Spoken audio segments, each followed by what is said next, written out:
Thank you for joining me today. My special guest is Bobby Lopez.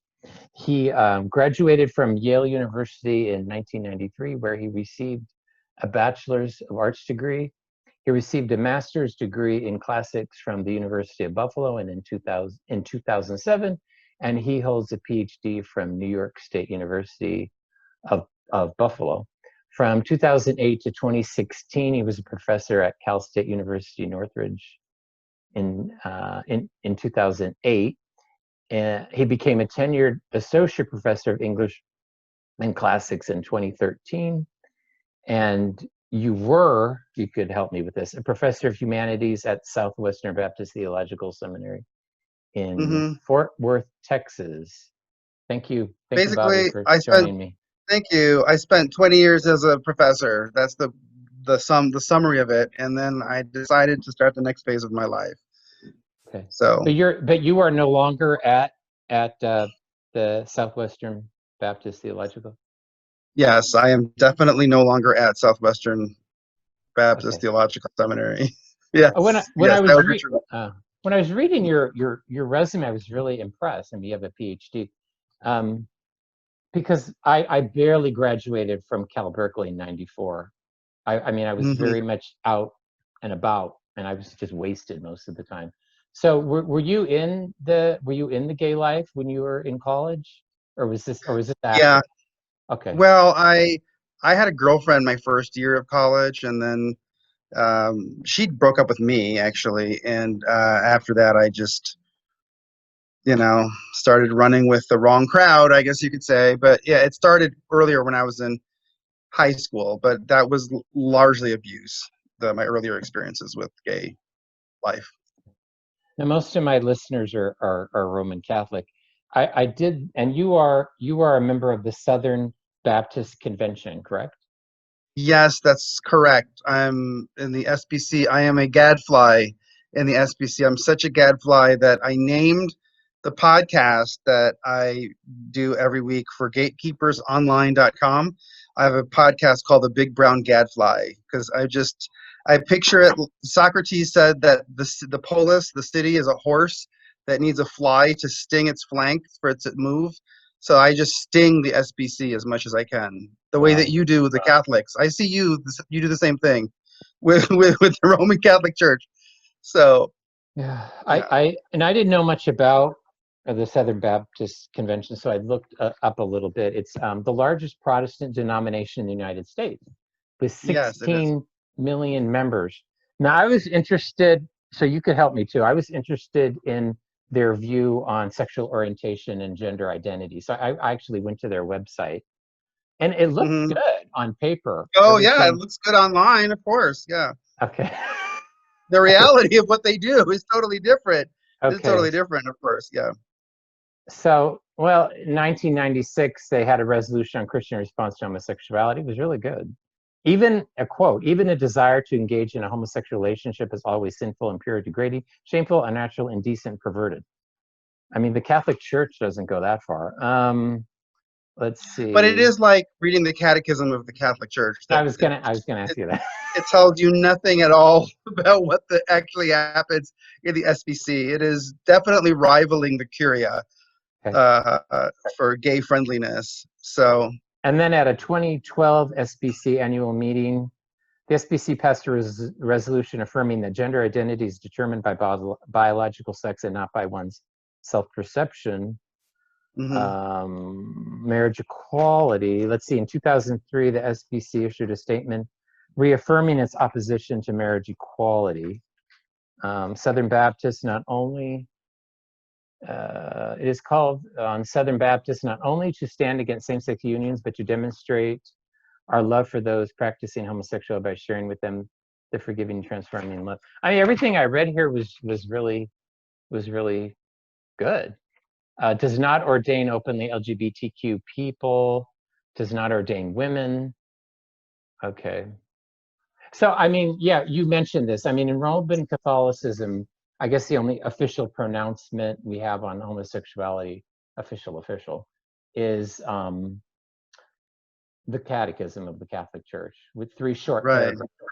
And yeah, it is very good on black and white. So, but there's a disconnect between what the Roman Catholic Church teaches officially and what happens pastorally in parishes. So is it like that in the Southern Baptist Oh, Convention? absolutely. I mean, when you read the Baptist Faith and Message, that's our version of the Catechism. It's much more shorter, but the Baptist Faith and Message, with the most recent one passed in 2000, you read that, and it looks good.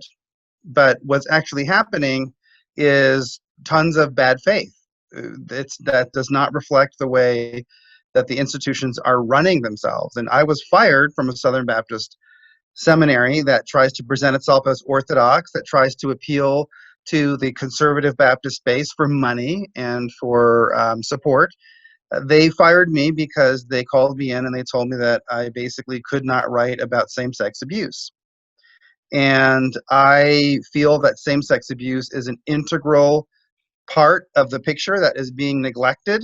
And I don't know, we may come from different opinions.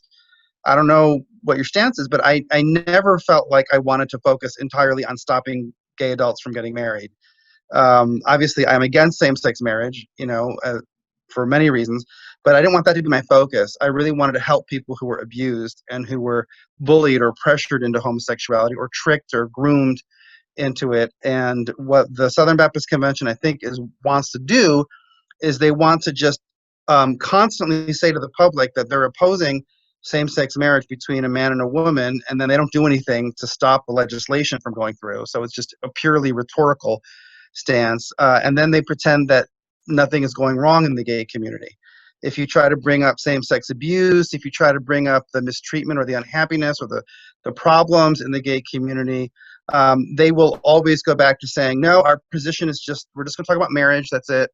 And we're going to love gay people, and they always keep it in the realm of sin. We're going to help to, love people out of their sins. And so there's no acknowledgement that there's abuse, there's actual abuse in the gay community. They act as though that does not happen. It just, they want it to go away. And so many of the same-sex abuse survivors who are in the Southern Baptist Convention are essentially stuck hearing the same message that they hear from the gay community, which is that they weren't abused, they are gay, they have a sinful nature, and they need to pray to be forgiven for their sinful nature. It's sick. It's absolutely sick and distorted.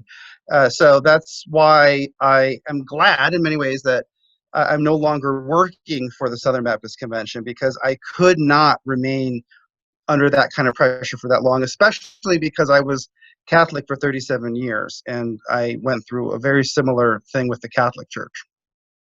So in the SBC, at the parish, do you call it a parish, a church? No, we just call it a church. A congregation. Okay. Yeah. Because in the Catholic Church, I mean, officially, the church teaches that, homosexuality acts are intrinsically disordered, that, the propensity towards homosexual acts is what do they say, it's an intrinsic evil. But on the parish level, you definitely have priests that will tell someone privately, but they also do it publicly, that you're born gay, God made you gay, God doesn't make mistakes. There's definitely room, and there's a pathway for you to express your same-sex attraction physically and still remain within the good graces of the church. Now, do they have that?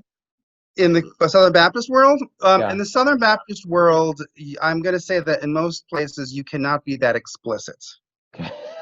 Instead, what they do is well, there's a cloud of words. There's like a word salad that they submit you to, because what they're going to tell you is that reparative therapy is bad. They agree with the bans on conversion therapy. They've been against conversion therapy since 2014. Russell Moore is the president of the Ethics and Religious Liberty Commission. He organized a huge conference on homosexuality in 2014. Everyone who was doing the ex-gay ministries was barred from attending, and they unveiled Sam Mulberry and Rosaria Butterfield and Jackie Hill Perry. I don't know if she was at that conference, but she comes later. But all these people who they're all against conversion therapy. They think that's bad. They think that's awful. Their position is always, we don't want to make people go from homosexual to heterosexual. We want to make them go to holiness. That's the answer, is holiness. And so they all make statements to the extent that heterosexuality is not preferable, or it's not necessarily natural, or it's not intrinsically good, that it is just as sinful as homosexuality. And so on the pastoral level, this creates massive confusion, because ultimately you're telling people that they can't change, they can't become heterosexual, they just literally have to pray the gay away. I know that that's a cliche, right? That the gay activists imposed on us. They said that all we want to do is pray the gay away, but that is in fact the position of the Southern Baptist Convention.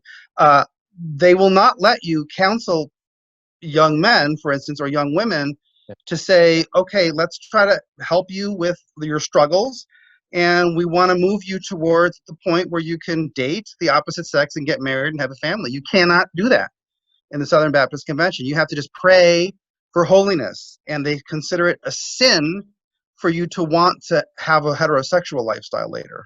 Wow. Are there, at the parish level or in churches, are there LGBT ministries?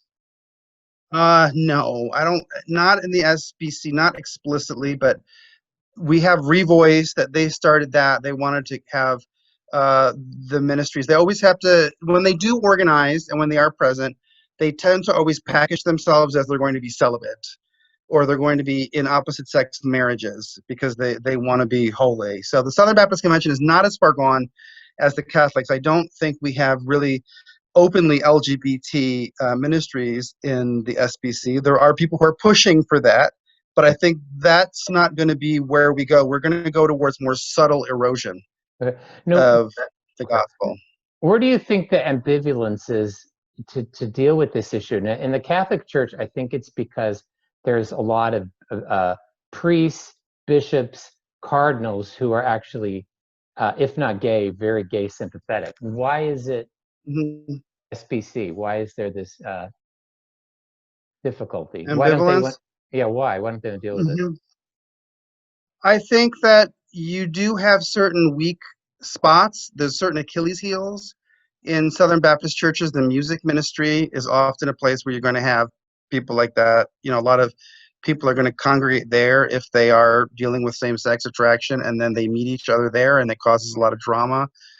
You do have a lot of high-powered all-male networks, because the Southern Baptist Convention is so much into this almost Greek model of the generation of leaders handpick the next generation. It's very patriarchal, in a negative way. Not in I support some kinds of patriarchy, not this, but this is like nepotism. You know, because of that, there is kind of a homosocial environment of all these men who like to be around other men and who are always passing power between each other. And I think it's the kind of environment that gay people can get into very easily and start worming around. Very often you do have people who have questionable sexual orientations, but it's usually more, it's questionable.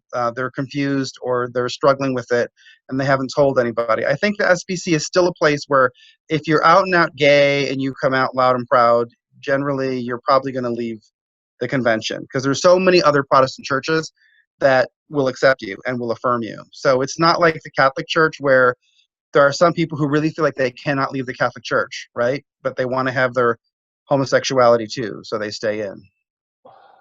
Well, in the Catholic Church, there's a lot of platforms for people who want to advocate for same-sex marriage to be heard here. Yeah, no, there are fewer such venues for the SBC. I'm going to say it still has a very conservative identity, but like I said, I don't think that that's better necessarily. I think in the SBC, it just leads to a lot of subterfuge. A lot of these church leaders have a lot of financial or organizational ties to other people, and people who are outside of the SBC.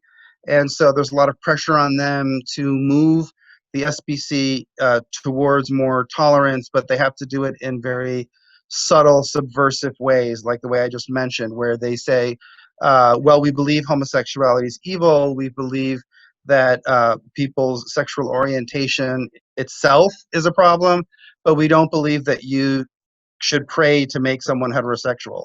Okay. So they just create this word salad, and you're like, well, what do I do then? Okay. Where do I go? So, I mean, I think most people who are struggling with same-sex attraction, it's such an undesirable place to be because they're not going to help you get out of your situation. They're just going to tell you to pray, but they're also never going to accept you affirming your sexuality.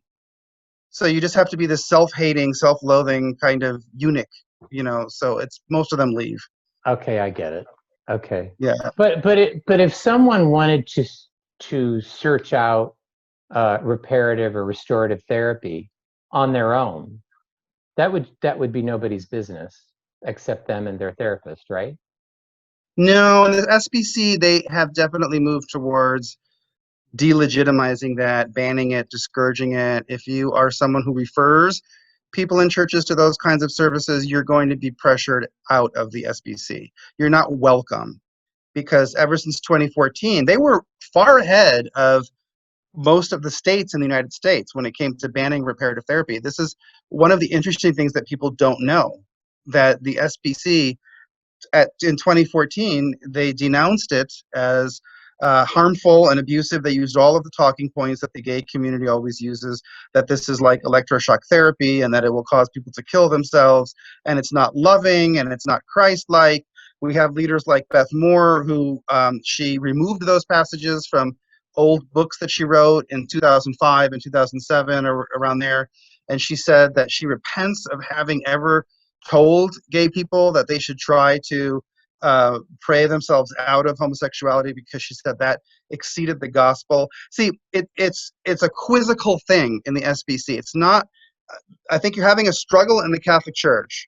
In the SBC, it's just more confusion because they talk around it and they don't address it. And they always give one face to the public, which is, we're this conservative denomination. We're staying strong against the culture. We're not going to give in to the forces of the world. And then in their actions, they basically make it impossible for you to get out of homosexuality. But they're also not going to accept you for being gay. So it's a complete mind, it's just a mind game that doesn't go anywhere. My impression of the Catholic world when I was Catholic, because I was Catholic for a long time, my impression of the Catholic world is basically it's a pro-gay church. Whatever they say at the uppermost levels, I don't know if I ever told you the story, but I would go and for confession when I was deep in the gay lifestyle, and I would go on Sunday and I would tell the priest, I would tell him. I'm gonna get to that. You wrote about it. Yeah. Hold it. Hold it. All right. Hold it. All right. Now, wait, this is a good segue because I really want to get to your story because I think that's one of the most fascinating things about you. It's just your own lived story. You were raised by two women. Right. One whom was your biological mother, correct? Right. Okay. Yeah. And you've written quite a bit about it, but this is something you wrote that really it hit me hard. It's profound. Okay, and you're talking about children who are raised by gay couples. You wrote Right. their childhood homes were fashioned out of social experimentation, liberal delusions, and covetousness. Their guardians wanted their pleasures while still mimicking the unfair advantages held by people who have sex with the opposite sex. From the beginning, their households are part fishbowl for popular spectacle, part crypt for hidden horrors. They have to keep up appearances, but the problems must at all costs be kept from the public's eye, or else you might harm the all-important LGBT community. Now here you were specifically talking about children who are raised by gay couples. But I think that statement, because I read it a couple of times, I think that statement could fit in terms of just the gay community in general. I think there's a bit of a mirage taking place. Where I think people think they know what they see, but it's not what's really there. Right. Well, they live right? ultimately in a yeah, it's in a fantasy world that is as fake as the Ozzie and Harriet heterosexual couple of the 1950s. You know, the TV sitcom family where everything was perfect. You know, and the gay community, in my mind, arose in reaction against that. They're still in perpetual rebellion mode against Ozzie and Harriet and Leave It to Beaver and saying, you know, heterosexuals are all hypocrites. They have all these dirty secrets. But that's also the gay community. They always hide their secrets. They never tell themselves the truth. They will never come out of the closet because they always have something to hide. Because the reality of gay community life, I don't know if you would agree with this. I've been reading your books. I think you would. The reality of gay social life is it's cold, it's barren, it's emotionally Gay male. yeah. I think the women are a different story. Well, I grew up with the women, and I don't Okay, know. well, you I'm would not, I'm know. not, I don't want to get myself in too much trouble, but I think it's all the whole community has those issues. It's Yeah, not a supportive place. It's not a warm place. You're not gonna emotionally flourish. There's a lot of health problems, drug problems. a There's a lot of friend of domestic violence. a Mhm. friend of mine back in the life said that, and he might have got this from somebody else, but he said gay men have a lot of sex with no emotion. Lesbians have no sex but a lot of emotion. So it's sort of like a different dynamic a bit, you know. Yeah, And the now I don't know how you feel how you feel about this, but when I came out, we're about the same age. I'm a little older than you, but when I yeah. came out in 1988, some of the guys, and it was in San Francisco, some of the guys that had made that westward migration in the 70s were still there, and they didn't want to get married. You know, they Hmm. weren't even interested in having like a monogamous relationship. I mean, when they moved to San Francisco in the 70s, it was all about having sex with who you wanted, when you wanted. You know, it was kind of untethered from all those bourgeois, you know, type of morality like Ozzie and Harriet that, you know, you had to wait, you Right. had to get married. You know, it kind of came out of the hippie flower power culture where sex was Right. just whatever you wanted it to be. It was sexual freedom. Hmm. I saw things switch a little bit. I think a lot of times gay marriage was a reaction to the AIDS crisis. I think it was so traumatizing Hmm. for gay men that, and it was Hmm. for me, that I think some gay men retreated, and I think they retreated into this imaginary world of 1950s like domesticity, whatever, and they tried to recreate that. Do you see what I'm saying? No, But yeah, I definitely see the shift because, well, growing up among lesbians, they always had that domestic dream, that tendency. But I was dragged kicking and screaming really into the gay lifestyle because I was abused at the age of 13. And I just kind of was thrown into this world. And from the beginning, with the male side of it, it was the jungle. I'm sorry, Bobby. Were you molested by a man? Yes, yeah, yeah, yeah. So, you know, I was thrown into that world, and it was from the very beginning, it was a jungle. There was always something ruthless about the gay world. It was a Oh, place totally. where the one thing you, in the world that I was in, because I was in New York, so the one thing I can say about the gay life there is the one thing people have no patience for is weakness. Yeah. They don't want you. You can't be weak. You can't be needy. You can't be, Yeah. Yeah. you know, any of those things. You know, you can't be sad. We don't want to hear a sad story. And so there was this big disconnect even then, but it got worse. At that time, when I came out in the late 80s and early 90s, there was this huge disconnect between this face that they were giving to the public, which was, oh, we're this loving, kind, gentle community of people who were kicked out of their homes by these cruel parents, you know, and we're just supporting each other through this AIDS crisis. That's the face they gave to the public. And then what they were living at the time was they were systematically basically infecting each other with a fatal disease and not taking care of each other and not supporting each other emotionally. And so I do see what you're saying because by the time you get to 1996, was that when the Defense of Marriage Act was passed? All of a sudden, Probably. Yeah. um, Yeah, there was a segment of the gay community that thought that marriage was going to help solve the AIDS crisis, help solve the promiscuity, A lot of give them people thought a that, more yeah. stable life. And so by that time, they that became the big issue, was trying to get marriage legalized. But even after marriage became the main goal of the fight, I still saw the same jungle mentality that was in the gay community. It was still ruthless.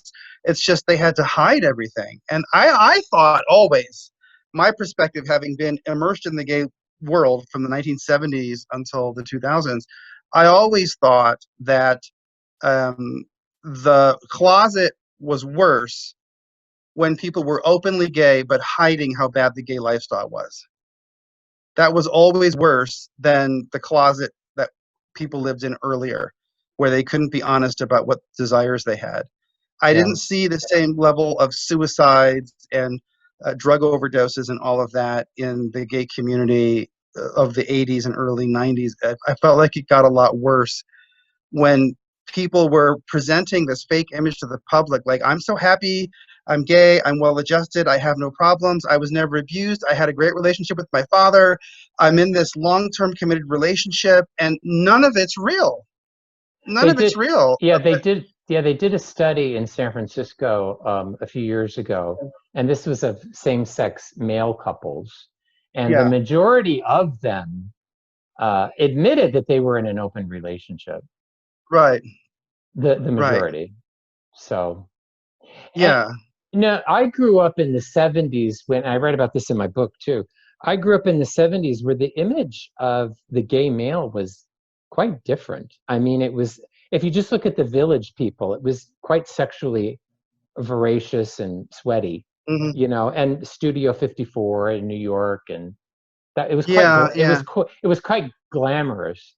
And right. when it flipped in the 80s because of AIDS, you had sort of the gay man as the martyr, and it changed, Yeah. and it changed. But then it flipped again in the 90s, I thought, again with sort of the, well, I mean, in the gay male community, because in 1994, because of antiretrovirals, and AIDS or HIV was no longer a death sentence, it changed. Hmm. It changed again. I thought it went back to more almost like a 70s mentality. Oh, Again, really? it Yeah, kept flipping back and forth, back and forth, back and forth. And yeah. and now I'm not sure what it is. I see a disconnect when I outreach at Pride in San Francisco, and I Hmm. and I talk to the young people. It seems very 1970s. It seems like a big Hmm. it seems like a big orgy. But then if you look at the gay activists, and now the sort of Ellen has been sort of Ellen DeGeneres. She was sort of the, I guess, the icon of the new gay image, although she's as a lesbian woman. Hmm. It's different between what gay activists are. Well, I think that it's just so much more fake. I guess that's what I was trying to get at. I think it's so much more suffocating that they're saying I'm gay, but then they're so dishonest about what's going on in the gay community, And I think it's an extension of the politics. I mean, instead of fighting to change heterosexuals' minds about gay people, they should have been trying to change the realities Yeah, in the gay community. That's yeah, what I felt from the very beginning, and they never did. yeah. And the What churches yeah. took that cue, unfortunately. What made me angry too was the lead up to Obergefell, but even before that, and I was outreaches in San Francisco and talking a lot with the people who were really down on the streets, testing people for HIV, but also the other Mhm. things, Hep C and all these other things, and they were telling me about the rampant diseases down there, and how certain STIs are becoming antibiotic resistant, and you weren't seeing any of that in the gay press because it did not fit the narrative. And that Right, made me right. really angry, because it felt like the gay activists were throwing a lot of the gay male community under the bus to get gay marriage. Yeah, no, absolutely. I think the gay activist community, and if you talk to hardcore left-wing gay activists, and sometimes I can deal with them more than I can with the mainstream ones, they'll criticize it. They'll say the Human Rights Campaign was a predominantly white, rich movement and that gay men hijacked it, etc. They'll say that. They'll say rich gay white men hijacked the movement, and they will complain about it. And there is some truth to that, because I think that there were so many things you could have taken action on in the gay world throughout the 2000s and the 2010s, and probably repealing Don't Ask, Don't Tell, and getting gay marriage and banning reparative therapy and getting all of this transgenderism into the schools through sex ed. These seem like the last things in the world that the gay community needed. They didn't need to be going out and dragging tons of kids into this. That was dumb. It was dumb. They didn't need to be trying to force adoption agencies to give them kids. That was, and they didn't need to be trying to repeal Don't Ask, Don't Tell, because there were a lot of people when I was in the Army. I remember It there affected were a lot. yeah, it affected a very small percentage of the gay community. Yeah, and there were a lot of gay men who, I mean, most gay men in the Army did not want people in their unit to know they were gay, because they didn't want to get assaulted. Yeah. And I don't mean assaulted like, oh, I'm a homophobe. I mean assaulted as in, oh, he's the candy man in the unit, and I can have my way Yeah. with him. Um, So I wasn't going to ask you this, but since you brought it up, I did. Another thing that made me angry when I was in the gay male community was the switch at the height of the AIDS crisis. They got very obsessed with gays in the military, in around 91, 92, when Bill Clinton yes, was yeah. elected, and I thought they were squandering so much of their political power on something that affected a very, compared to the men who were dying of AIDS, it affected such a small minority of the population. But now I kind of think of it cynically, because were they trying to raise more money? I mean, they had gotten a lot of the funding by the time Bill Clinton got into office for AIDS, so they were switching to another cause. Mm-hmm. Yeah. Well, and part of it is you have to understand that the military historically is a lot like the Catholic Church.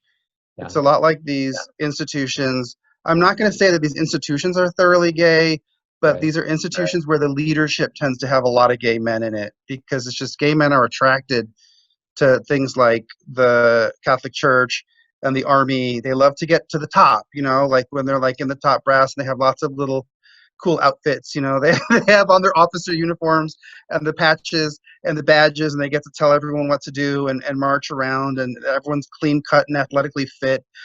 So there were a lot of gay men who were attracted to that lifestyle. It was a world without women. Back then it was. Now it's not anymore.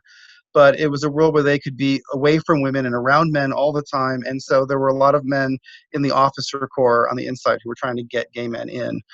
So, and they really wanted to prove to everyone that gay men could be masculine. And I was telling everyone, you can probably find these interviews that I gave in 2012 to 2013. I had just gotten out of the Army, and I told everyone, gay men can be very masculine, but you wait till you see what it's like when you have gay men who are openly gay and openly masculine, Yeah. because that they can be bullies, they can be predators, and it's very scary. I found it very scary. I don't know about you. I found it very scary in the gay male community when I was with somebody who was physically strong enough to overcome me. Yeah. I always found that scary. I try to avoid those situations. No, I Yeah. didn't. No. That was a turn on. Sorry, but yeah. Really? Yeah. Yeah. But You weren't scared at all? I mean, no, but Bobby, I was molested as a child as well, and yeah. and I've learned through a lot of therapy that a lot of times what I did was I tried to recreate the abuse in an attempt to normalize it in my own mind. So I would Oh. continually get into situations where there was always the possibility where I could be hurt or or even murdered in sort of Wow. in a sort of sick way to make it seem okay. So Oh, okay. No, I yeah, was mine was later. I was a teenager when I was abused, but I always I react. was yeah, okay. I mean, yeah, okay, go ahead. I'm sorry. Yeah, but I was always my reaction to that was always in the gay world. I avoided men who were strong, who were really big, who worked out all the time. I just always stayed away from that, because I always knew that if I got alone with them, that if I told them to stop, I wouldn't be able to make them stop. Right. Do you know what I mean? So I just, Oh, very nice. yeah. Yeah, no. I think I had a much more self-destructive streak than. Wow. Well, I'm so glad you're okay now. I'm here. I'm here. Now, Okay. Yeah. you were raised in the Roman Catholic Church. I was baptized, and of all of the kids in my house, I was the only one who got confirmed. You're of Puerto Rican descent, right? Correct. Yeah, my mom was Puerto Rican. Okay, so you probably have come from a family with Catholic, a long history of Catholics, right? Yeah, now if you go to Puerto Rico, there's a lot of Protestants, but back when I was a kid, everybody was Catholic. We're all Catholic. Okay. You wrote this. I never heard the priests or other Catholics I met take a biblical or traditional Catholic stand against the lifestyle that held me captive. I left that church in search of answers. How old were you at that time? 2000, well, this went on in the 90s and early 2000s. I didn't actually get out of the church until 2005. I was 34. Okay. But I just kept on looping in and out of the church. I would go back to church for a while, and then I would get out because it would turn me off. And part of it is, Joseph, I always had a normal male attraction to women. I Right. always wanted to be with women. And so for me, part of the struggle was So dealing with technically you're not gay, you're bisexual. whatever the terms are. The gay activists will have a field day if they see this, because they love to go on my Twitter feed and say, "You're actually bisexual," and I'm like, okay, whatever you want to call me. But I've always wanted to be with women. I've always felt a strong attraction to women. But okay, yeah. So, but I had a mother who viewed that as, as gross. She didn't like that. She didn't like male heterosexuality. It really grossed her out. And it was just, growing up in that environment, I always felt unclean Okay. for liking women. And then I was being raised in this Catholic church, and my mother was a liberation theology person. She was Marxist. So we would go to these radical Catholic parishes close to universities, and the priests there would contribute to that, because if I went to confession and I said I had sex with 20 men this weekend, not that I ever got that bad, but if I ever went and said that, they'd be like, "Oh wow, okay, say 2 Hail Marys and then come Yeah, to me next week and I want to bring update me." You know what I'm saying? now, in the Okay. 1980s in the Roman Catholic Church, I was taught liberation theology. They actually, in one of my classes, a Sandinista, actually from That was the Central same thing. America.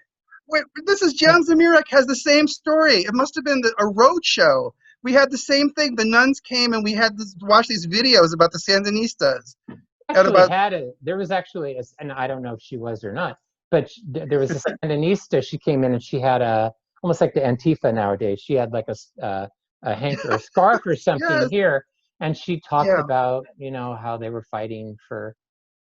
I didn't understand it at the time. To me, as a boy, you know, yeah, I just wanted to go to San Francisco and be gay. To me, sitting there is kind of like, I don't care. Get me out of here. You yeah. know. Well, I was forced, and I had to. That was the environment that I grew up in, and their attitude was the same thing. It was like gay male sexuality. I think they viewed it as sinful, but it was something that was like, oh, it's no, we'll embrace you. We want to make you feel loved.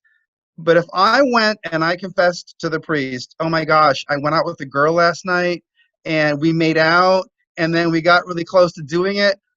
I mean, it was like, oh my gosh, you just defamed God.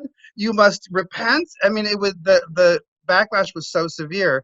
So the combination of the Catholic priests' attitudes about that, because I always felt like the Catholic priests had such an unhealthy view of male heterosexuality. They just thought it was dirty, it was gross, it was evil, it was like demonic. And then that combined with the feminism that I was being raised with at home, and it was like I hated being a heterosexual boy. Yeah. I mean, I Is really, this in Southern California? no, this was in Buffalo and in New York. Wow. Okay. Okay. Yeah, yeah, I want to read this that you wrote. You yeah. wrote, prior to my adult baptism, my religious practice convinced me that everything I was doing was okay. I went to confession. No priest responded to my description of graphic gay sex with anonymous partners by saying, stop doing that. Many people I met at church encouraged it. priest told me to say a certain number of Our Fathers or Hail Marys, and I would be clean until next week. The pastor in my home church raised no serious objections to my gay promiscuity. But I mean, at least, I mean, they didn't raise any serious objections, but did they encourage it? Because the priest that I went to as a teenager encouraged it. Oh no, I wouldn't say they encouraged it. Yeah, I mean, they It told was, me that I was born gay, God made me gay, it was okay, and the best thing I could do is try to find somebody to settle down with one guy, with one person. oh, well, okay. Well, I got the, if you're born that way, it's okay. God loves you. God doesn't make mistakes. I heard that kind of stuff. I think that if they encouraged it, it was very subtle. Okay. But they did tell me to go out and keep on doing it. And the thing for me was when I had, and I ever mentioned them to the priest, the contrast was enormous between how they would react to me being a man wanting to be with a woman versus me being gay. I mean, they hated the idea of male heterosexuality, and I think it's because so many of the priests were gay, and they had such a revulsion towards women that they it was like they got grossed out, and so they liked all of the church women who themselves had problems with men and didn't like men and were just nasty towards men and stuff like that. So I grew up in an environment where I think male heterosexuality was so devalued, that when I went in to see the priest, this was like in 1999, and I said, I've met the girl that I want to marry. Wow. um, he freaked out, and then basically I had moved Why? in with my girlfriend because he said all of a sudden now it was like because it was heterosexual sex and it might result in a child. I don't know. When we dealt with heterosexuality, it was like, oh my gosh, are you using birth control? You're living with her. How can you do that? You've got to get. And so, okay. So I said, I went and I got married at City Hall. And then I came and I thought the priest was going to be happy. This was January 2001. And I said, look, I don't have to move out of my girlfriend's house because I got married at City Hall. And then he got even furious and he excommunicated me at that point. I don't know what you call it, but he wouldn't let me take communion until I had the church wedding. And then I had to bring my wife in. She had to go through the whole catechism, and then I got married in church. Okay. Wow. That's So, cool. So was he more happy or not happy, but was he more encouraging of you when you were living as a homosexual or as a bisexual? oh, absolutely. As a homo, yeah, he loved it. He thought that was, you know, I don't know. He everything was. I was always welcome to come to church. I wasn't the subject of gossip. I was protected. People kind of shielded me from stuff, and they coddled me because I think in that community, the Catholic community I was in, they loved gay men because they kind of belittled them. Do you know what I mean? They were cute and amusing, and I don't Oh, know I if you had see. this experience. Yeah, you know what I mean? A bit, mainly with women who always like to have a gay friend, a gay male friend. Yeah, yeah, right. And that's how the priests dealt with the women in the community. It was, and all of them. And a lot of the heterosexual men didn't come to church. Oh no. Like they wouldn't be in church. And so, as a guy attracted to women in the church, I didn't feel comfortable. So it was a big problem for me in the Catholic Church. It was a huge problem. Did you ever think of going to a different parish, like saying, "This is, clearly not working out for me. I'm gonna go somewhere else"? Let me think. Because No, I returned to the church in '99, the same year just mentioned, and I had some kind of faint hope because my memories of the Catholic Church were very gay and very abusive as a teenager. So inexplicably, when I came back to the church, I was hoping that it had changed, and sadly, at least in San Francisco, it hadn't. So I ended up going to, some people would say was an extreme. I went to a very conservative wing of the Catholic Church, traditional Latin Mass, very, because, and there at least I found priests that wouldn't confirm me in my homosexuality and wouldn't try to date me or hook me up with somebody. oh, okay. So you found a more conservative Oh, totally. Catholic. church. You Yeah, never, see, I you guess, never thought about that? No. well, there weren't enough Latino churches for me to choose. I usually went to the Spanish Okay. services, and I That's what's think so that great the about, that's what's so, Spanish-speaking Catholic yeah. Church, um, That's what's so great about Latin is it just brings everybody together, you know. yeah. Well, the thing about it is, it's the Latin American. I think the Latin American Catholics are even gayer than the North American. I Well, you always know, think of Latino Catholics as it's like such a gay culture as opposed to white Catholics, which to me in Buffalo they were always Polish or Italian. They were really macho, and they weren't like well, you they know they weren't as gay. what concerns me a lot, because I've been going to gay pride. I mean, I went throughout the 90s as a Right. participant, and then I've been going, gosh, the last 15 years, 16 years as Mhm. a mission, I guess you call me a missionary. What concerns me now is I'm seeing a lot more Filipinos and I'm seeing a lot more Hispanics, Yeah, yeah, yeah. young people, and that is Mhm. concerning, because I was always hoping that those communities, which are traditionally quite Catholic and maybe more conservative, I was hoping that somehow they were kind of being shielded from, Oh no, no, no, no, no, no. yeah, I always think Latin American Catholic communities are such mama's boys. They're very. I always grew up seeing, because I grew up in Buffalo, where the white people around me were Polish or right. German American or Irish or Italian. They were always so contrasted against the Latino males that I was around. The white guys were always, they'd always just seem more masculine, like much less homosexual. I never thought of white men as gay. It was never, to me, I never thought that there were a lot of gay white men. I always thought most gay men were Hispanic or black. I don't want to talk about, that. I don't want to Yeah. group everybody together, but is in Latin American culture, don't you have like a machismo kind of ethic that, Um, I think to some extent, yeah, there's a machismo, like you're supposed to be. It's very superficial though. It's not, you know, it's kind of more. I always thought that the machismo that I was exposed to through my family was more just being a hard worker and being able to take care of yourself right? and being able to fight or whatever, or somebody, or like not get scared or I whatever. gotta, yeah, I gotta tell you, Bobby, here in California, I could be totally wrong, but it seems like the Mexican American community is the only thing keeping the Catholic Church here going. Oh, really? Like I go to the LA Rec, which Yeah, is the Los Angeles Religious Education Congress. yeah, It's the biggest gathering of Catholics in the United States. It's a lot of very old white women and a lot of younger Latinos. yeah. So, Well, that's well because those countries, there's a long tradition of um, Catholic churches, and sometimes the Latino Catholics are like the only conservatives that will stand up for certain things. They are. I I mean, mean, the conservative movement has a lot of good Latino Catholics. That is true. Yeah. in the Catholic churches where I go, if I see a family, a man, a woman, and kids, it's Latino. Typically. Hmm.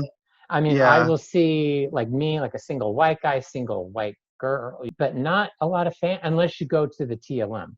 If you go to the traditional Latin mass, then you'll Oh, then see it's all white. a lot of, Yeah. no, it's that's what I kind of like about the traditional Latin mass, is that you Yeah. have a lot of different people there, different ethnicities. Because when I was coming back to the church, I was kind of torn between going to Orthodoxy, like Russian Orthodoxy, or Roman Catholicism. And I didn't choose Orthodoxy. I kind of regret it now. I didn't choose Orthodoxy because it seems so ethnically centered, Russian or Ukrainian or whatever. Hmm. And I liked Catholicism because it was seemed much more mixed. And in the traditional Latin mass, I see that because you don't have a Spanish mass, you don't have an English mass. It's just a Latin mass, and I don't know. It tends to bring everybody together because it's That's nobody's, good. yeah, it's nobody's That's language. good. Yeah. Yeah, but I know I'm off the track. I'm off track now. I forget what we were Yeah. talking about. But We were let me, talking about yeah. I think we were talking about James Martin and stuff like that. Although I'm gonna get I'm to happy him. not to talk about James Martin if you don't want to talk about him, Yeah. because I know he drives you nuts. Here's a, You know? I want to give this quote. You wrote this: I bear a grudge against the liberal Catholics who formed me. I admit it. I do too.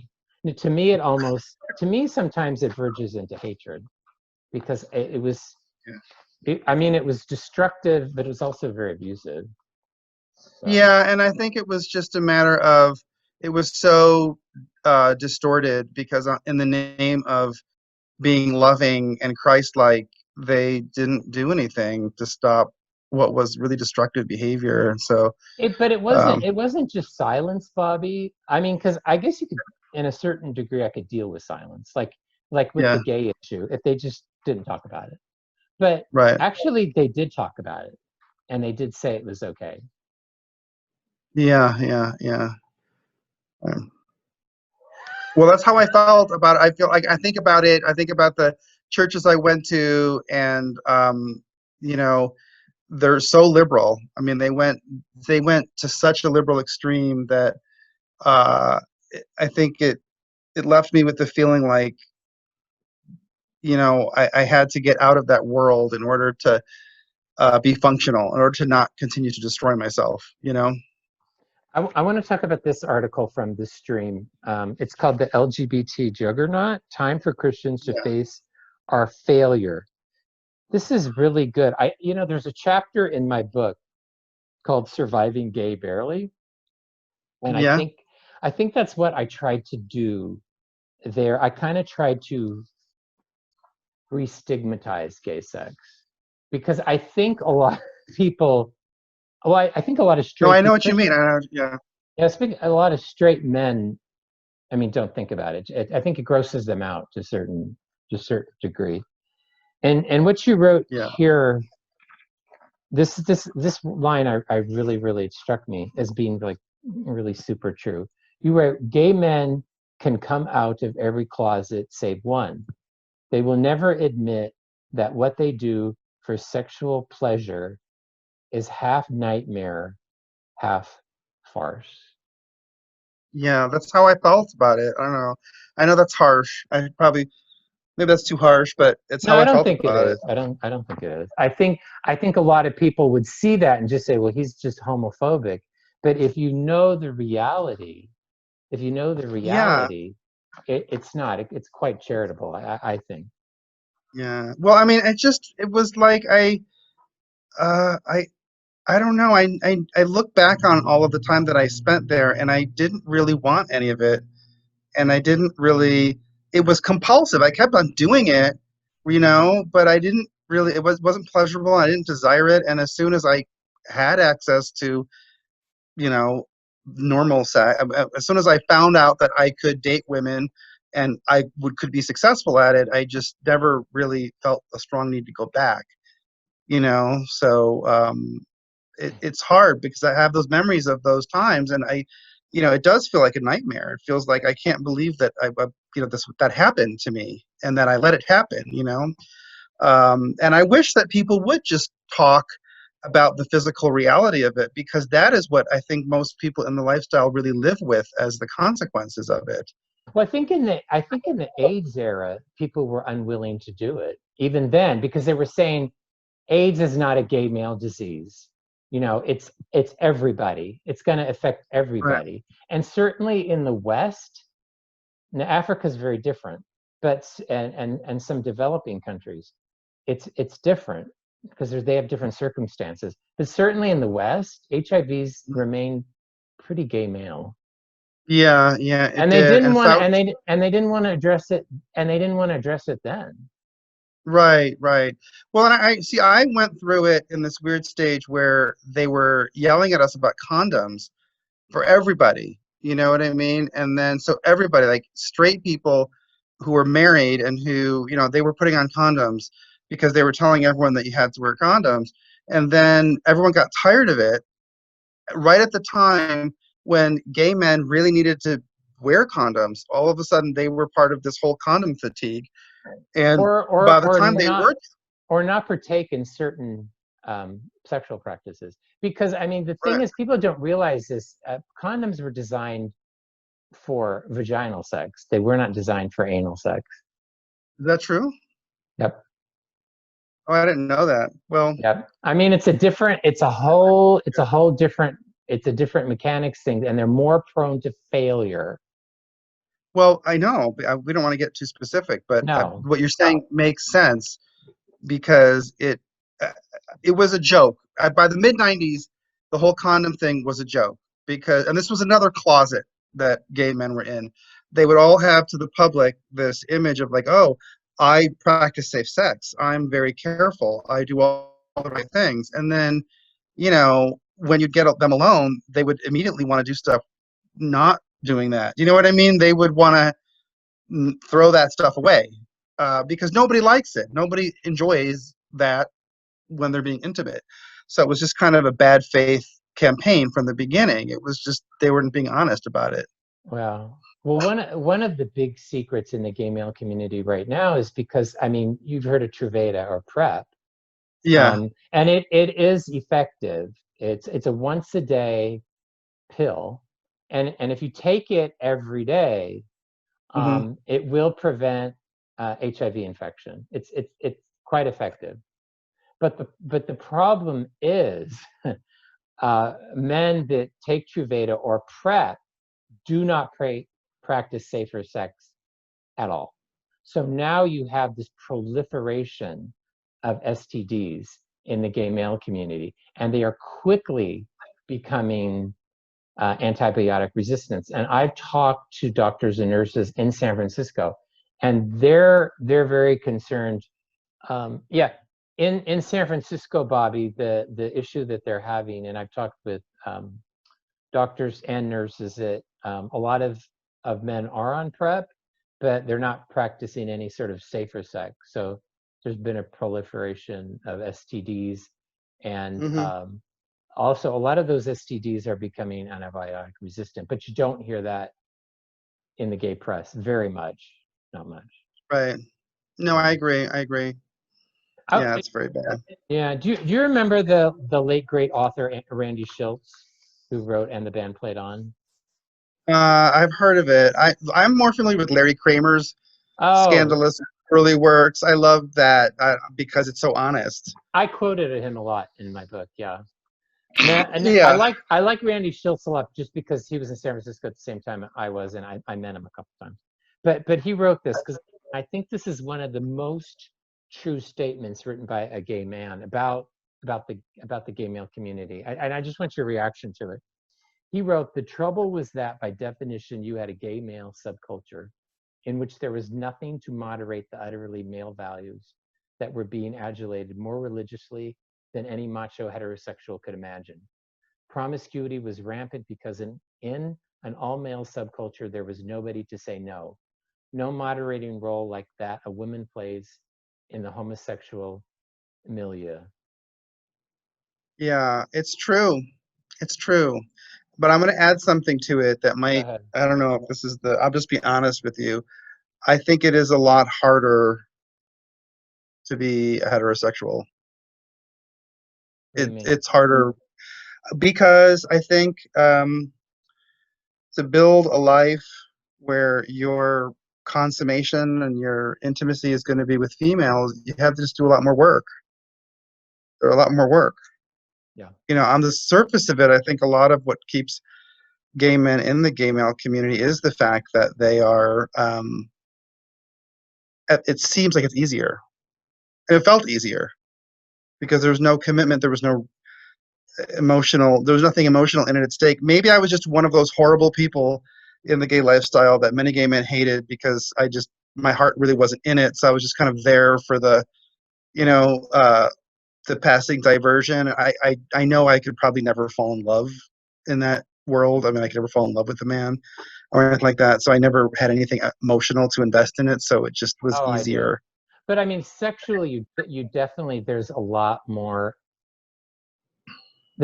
accessibility there. Yeah, it's Because very easy. You get into stuff easily. You get out of it easily. Yeah. yeah, I mean, women generally will not have sex in a dirty public bathroom with an anonymous person Right. unless there's something terribly psychologically wrong with them.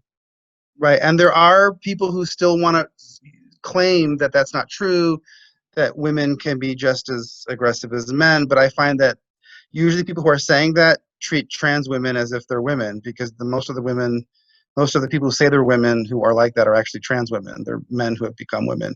Women who are born women and raised women as women don't tend to live like that ever. So I wanted to ask you too, because you were at Yale at the same time. Did you know John Boswell, the late John Boswell? I studied with him. Yeah, I did. You're, I had a very uh, emotional attachment to his classes. Yeah. wow. Now, just quick for people. 1947 to 1994, he was a historian. He died of AIDS at age 47. I mean, his book, the one you still hear is about, is same-sex unions in pre-modern Europe. He was arguing that somewhere like in post-classical period, there were Christian Hmm. same-sex marriage ceremonies. His, I, I mean, it made a big splash. I heard about him even in Berkeley in the Right. early 90s. Yeah. He kind of went away, and now he's back. John Boswell and his work is very much. Well, I because in see the it. 90s, he wanted to fashion himself as a conservative Catholic, and I think in the 90s, gay people had a very limited use for that. They were not really into that. But now that gay is so big in the church, and all the gays want to come back to church because they don't want to spend their spiritual life in the Castro or in Chelsea in this empty subculture. They want the togetherness, the community, the support of church. So they all want to go back to church. And so Boswell is one of those texts that's going to be rediscovered. I remember reading Mark Jordan's The Invention of Sodomy. I don't know if you ever read that, but that was another one of those texts from the late 90s that was very specific to a very small world of gays who wanted to change the church back in the 90s. And then it went away because there was a period where the gay community just rejected that whole premise. And then now it's coming back because people want to get back into church. So, I mean, my evidence is kind of anecdotal, but it's also based on some studies. Most, especially gay men, are fairly irreligious. They claim to be spiritual rather than a part of any sort of organized right. religion. So I think there is. I have met the LGBT activists in the Catholic Church, and they seem to come from that same sort of subsect that in the 90s was drawn to gay marriage. I think there's something about Catholicism or Christianity in general that seems safe to them, and it is Hmm. attractive to them. Well, they covet what they see religious communities having. They see, number one, that priests have an audience. Yeah, They get to stand up in front of large numbers of people every week and have people listen to them and take them seriously. This is something that for a lot of gay men who feel lonely and lost and alienated, there's a lot of romance surrounding that, just an automatic community. And it's also something that doesn't take a lot of effort. You don't have to build up a new institution. You can just move into a pre-existing institution, especially one as big as the Catholic Church. And it's all ready made for you, and you have all this authority, and you live a pretty nice lifestyle. And it's a world where people are not going to judge you for the fact that you're not hyper masculine, you're not athletic, you're not a hunter, you're not going to go into the military. This is what you do, and you get to delve into people's lives. It's if you have a certain emotional side to yourself, you're sensitive, there's almost kind of a womanly emotional intelligence to you. That's a profession that you can thrive in. So I think a lot of them want to either get into the institutional side, become clergy, or become somehow employed in that world, or they just want to be part of that community and be there. And very often within the church, you can organize book clubs and study meetings, potlucks, all of these things. So you get to be a community leader, and they like that. They like the fact that it's stability, it is emotional support, and people are not allowed to deny them emotional support. So they yeah, love being able to quote the Bible at people to make them feel guilty as well. To say you're not supporting me, you're not being Christ-like, right? You're and all that. And I think a lot of gay people, there's a high concentration of them that are very good with language arts. They've always been good authors and readers and conversationalists, and so there are Bible studies that attract them. So I think there's a lot of really cultural reasons that they love to be in that milieu, particularly in the Catholic setting. yeah, I think the yeah. Catholic setting is very attractive to them. Yeah, but what I see is a lot of younger gay men get involved with these ministries for a while, I think there's no challenge there. And not that they're looking for it, but there's no challenge. That there's nothing really there that's different than what they're going to get in the gay male community. It just has a slightly Catholic flavor. And it seems like they kind of drift in and they drift out. Now, later in life, when gay men become older, they're sort of very much out of the scene. Then they kind of drift back because it's sort of a supportive community. Right. But it's I don't see anything thriving there. Well, because they're looking for something that they're never going to find. They want to have a place where they can have gay subculture and they can have spiritual fulfillment, and you can't find it. There's a reason why the Bible takes a stand against that practice, because it conflicts with what God wanted you to do and what God designed you for, and it requires a certain denial of your own physical reality. You have to convince yourself that this is good for you and you're enjoying it, even though it's harmful to you and you're harming other people when you're involved in it. So I think wherever you carry that, it's kind of the turtle with its home on its back, right? You're a turtle, but you're with the gay subculture on your back. If you're unhappy at the nightclubs because it all feels empty and no one really sticks around and people don't treat you well, so then you go to Grindr and you find out that, oh, it's the same thing on Grindr, and then you join the gay gardening club or the gay volleyball team, and it's the same drama, the same loneliness, the same emptiness. And then you go to church and you want to join a gay Catholic group. In many cases, people are only going to last there for a little while, or they're just going to hang on and make everybody else miserable because they're carrying the same subculture everywhere they go. And so you're not going to get church if you go to a gay church group. You're going to get gay. That's what you're going to.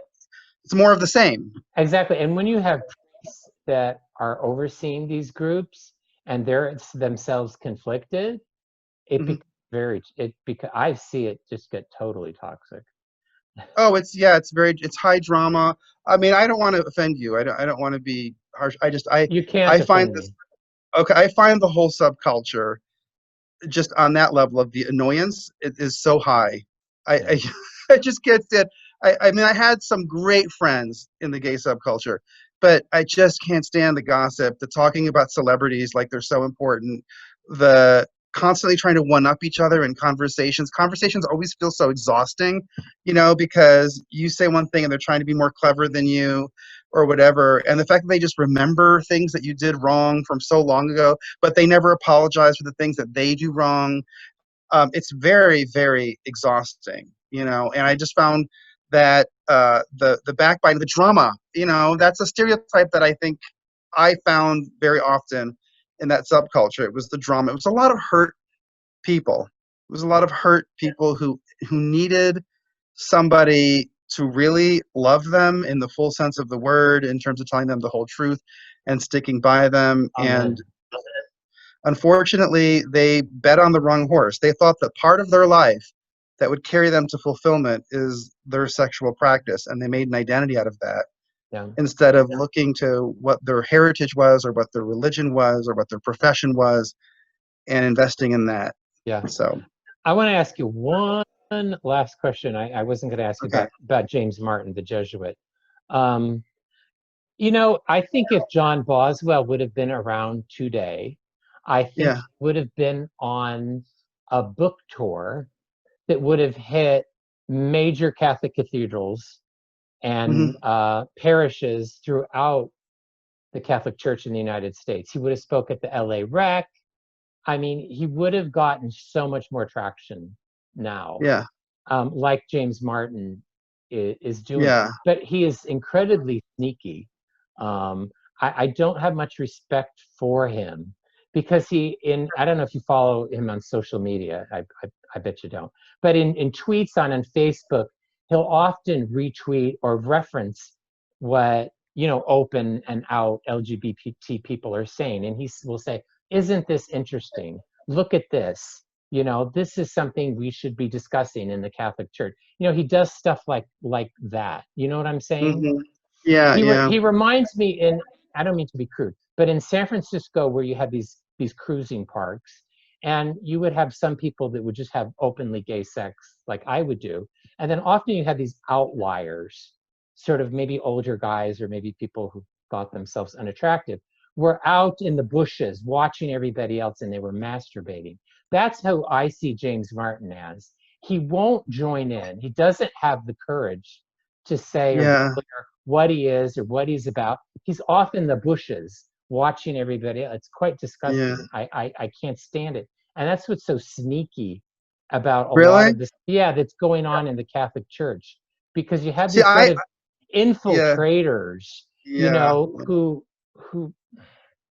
Who you know, don't, and they then the thing about it, the thing that drives me crazy is when I, in the 80s and 90s, and I hate to go back to that place and get into that mindset again, but I'll go there. You had to at least be clever. You had to be hip. You had to be cool, fashionable. There was something about you that had to stand out for you to be taken seriously. And now all of these gay activists, make a whole career out of just being gay. So they're just not interesting to me. And so James Martin to me totally symbolizes that. He does not have the intellect of John Boswell. Are you kidding oh me? gosh, no. I could not compare James Martin to John Boswell. The thought makes me laugh. I mean, they're not interesting. They're not, and I guess that's just one of the things that's changed. I don't think it'll ever go back to the way it was in the gay community in 80s and 90s when you went to a gay gathering. You had great poets, you had really smart people, you had people who were working really hard because they channeled all of that repressed energy Right. into stuff. Now you don't have that. You just have kids who think that they're really exceptional because they have some followers on Twitter and they go to a march and say the F word at a cop or something. They think that's interesting. And so I think it's changed. I think James Martin, he doesn't remind me of anything dealing with sex clubs or parks or anything like that. He reminds me of the office gay. Sorry. What? No, I mean, I don't know. I didn't mean to be sleazy, but he just, yeah, I Yeah, yeah. just, He reminds me of the office gay. I've never worked in a company where there were two gays who got along. You know what I mean? If there was one gay, he was everybody's friend. If there were two gays in the same office, very often they had conflict with each other. You know what I mean? Because it was just like the office isn't big enough for both of you. That kind of thing. That's how he reminds me of. He just looks like someone, if I was in the same office with him, I would I know I would have trouble with him because he'd probably be talking to the boss and trying to get a promotion. He'd steal your work. He would undermine you. He'd get everybody mad at you by repeating something you said, but taking it out of context. He just looks like a troublemaker, like a sour of discord. yeah. Yeah, I don't want to sound bitchy, and I want to end, but Yeah, there was another Jesuit, John J. McNeil, who was around in the yeah, 80s, primarily in the 80s. And when I yeah, first read James Martin, I thought this is like John J. McNeil 2.0. But when I look yeah, back at what John J. McNeil wrote, it was much more interesting. It was much more edgy. I didn't agree yeah, with it, but James Martin is just such a lightweight. I don't understand why yeah, he has gotten so much yeah. attention. I don't get it. I don't It's a get it. it's It's just a we're mediocre time, and we have mediocre yeah, yeah. heroes and And mediocre it's authors, and and the people from our generation who were really exceptional, they all died. they did. They lived fast lives, and when I think about the ones that died when I was younger, a lot of them died. A lot of them are When gone. yeah, when I say that all of the people that were really interesting that I knew back in the day, they were gay men, but they are all passed on. Yeah, You they're know, all of them ones that I I could mean, think Randy of. Schultz is a perfect example. He's just said really Yeah, thought outside the box. But I am hopeful because I think we've got like people like Dave Rubin, um, who's the hmm, English guy, Douglas Murray, yeah, who really hmm, think outside. Richard Grinnell, they kind of think outside the box. I mean, they identify as gay, but they yeah, don't. They don't have that mindset, which is that lockstep sort of fascist. yeah, Got to yeah. think this one way. Hopefully, if they can accept us, which I think some of those people still are having a hard time accepting us, those of us who were fellow travelers and then left. Right. I think they have a hard time with us. So We'll see. yeah, We'll see. Could you end? I want to end on some sort of hopeful note. People out there who are struggling with same-sex attraction, maybe gender identity, Mhm, um, they don't know what to do. They don't know who to mhm. talk to. The church looks, and I don't mean just the Catholic Church, but the Christian church in general, Yeah. looks Mhm. confused and conflicted. They don't know who to talk to. I mean, what's a good first step for them? I mean, what do you I think? I think know the first that's a thing big question, but I think the first thing is to just stop and say to yourself, this is a tiny part of your life. mm, It is a tiny, tiny part of your life. There is you're a full person, you have a family, you have interests, there are things that you're good at. Maybe you're good at school, maybe you're good at your job, maybe you're good at arts, maybe you're good at sports, but there's got to be something else for you to define yourself by than this. And if you want to clean up this particular part of your life, if you feel like this is not something you want, just remember that people have gotten out of it. Everyone's journey is different, but there is a way out. And if you can surround yourself with people who are going to be supportive of you in that journey, it will be so helpful. If you have people around you who believe in you, who know that you can change, and who will support you, and who will constantly reinforce the fact that you can change and you can do it. They're going to walk with you. And if you mess up, they'll help you get up again and go back to it. That there's a way out.